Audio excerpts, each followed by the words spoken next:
It's a piece of breaking news. Experts fear that the Moskva may have been carrying nuclear weapons when it sank. That's the alarming piece of news break that we're getting to you. The flagship of Russia's Black Sea Fleet has been confirmed to have been sunk near the port of Sevastopol in Crimea. Experts and analysts are now warning that the warship, like Mosmi just said, may have been carrying 2 nuclear warheads. As per reports, they're calling for an urgent probe into a broken arrow incident, military slang for an accident concerning the carriage of nuclear weapons where some or all of them cannot be accounted for. Now, there is no clarity on whether the Moskva is a nuclear delivery platform. Can it actually deliver nuclear weapons? In what kind of condition nuclear weapons are alleged or believed to have been carried by certain experts? There is no clarity and we cannot corroborate this, obviously, but there is a call for an investigation saying it's possible that the ship that's been sunk went down with a couple of nuclear warheads. And if that is the case, this has become an infinitely bigger story. I want to bring, Mosmi back in on that. Mosmi, the piece of breaking news that you've just brought to us makes this an exponentially bigger story. Is this coming from the Ukrainian side? Is Ukraine saying they believe that there were nuclear weapons on board this ship when it went down? Shiv, absolutely.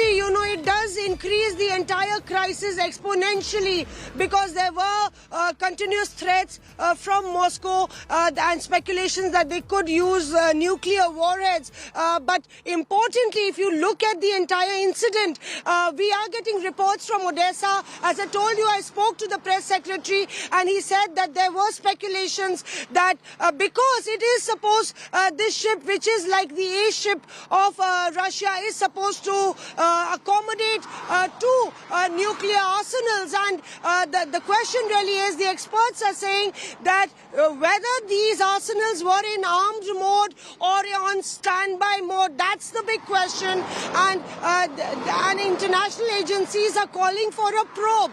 But there are no confirmations on that, and Ukraine believes that Moscow will never confirm, though the press secretary did say that there were no reports of survivors on that ship, even as media reports talk about Turkey, a Turkish ship pulling out 54 sailors, but Odessa in fact says that there are very minimal chances because there was a huge explosion, they say, after it was actually hit by a cruise missile, according to Ukraine.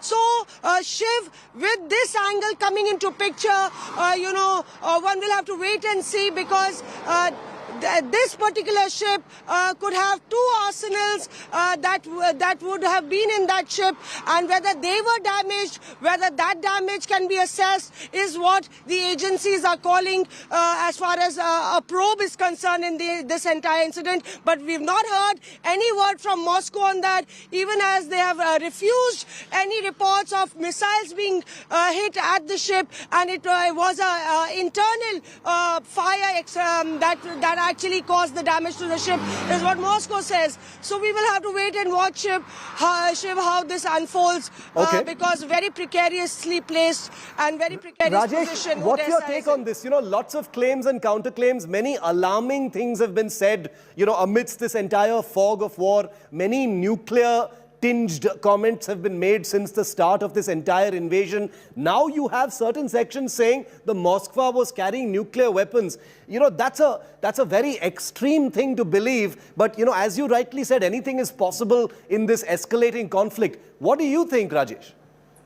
Very true, Shiv. Nothing can be ruled out as such right now because this is called fog of war. But let me also tell you, there have been kind of claims and counterclaims. Russia yesterday said they have been 2 attacks by 2 helicopters inside Russian territory in Belgorod and in one more town, and 9 people died in that. Ukraine flatly denied the charge. Here, Ukraine is saying they used a missile to destroy this ship.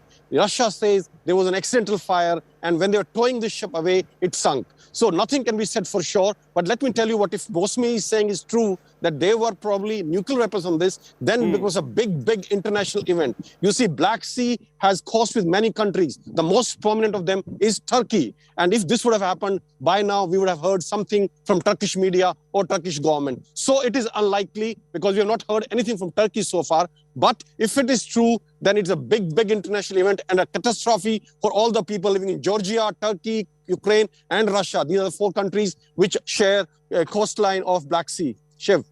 It's scary. This makes it even more alarming than things already are. We've heard all the nuclear talk that's happened coming mostly from the Russian side so far. Let's hope there is more clarity on this. If 2 nuclear warheads have gone down with that ship, God help us all, honestly. I mean, what does it mean? What the implications are going to be? We'll have to see. Okay, Mosmi, I can see you raising your hand before we go. Coming straight back to you, you have more to add on that? Yes, Shiv, I have an update for you. Our sources in Odessa tell us that the ship has a capacity to fire nuclear weapons. When full arsenal is loaded, there are 2 nuclear warheads in that ship, but we don't know for sure whether they were on board. We don't even know whether they were ready for fighting. And considering that the Russians have been threatening to use nuclear weapons, we can expect that these warheads were on board. So that's the kind of anxiety as far as this particular piece of news is concerned. The Ukrainians are also assessing the situation. They are saying that there could be high probability that 2 warheads were on board that ship. Whether they were loaded or not loaded, one will have to wait and see. But a very disturbing piece of news, Shiv.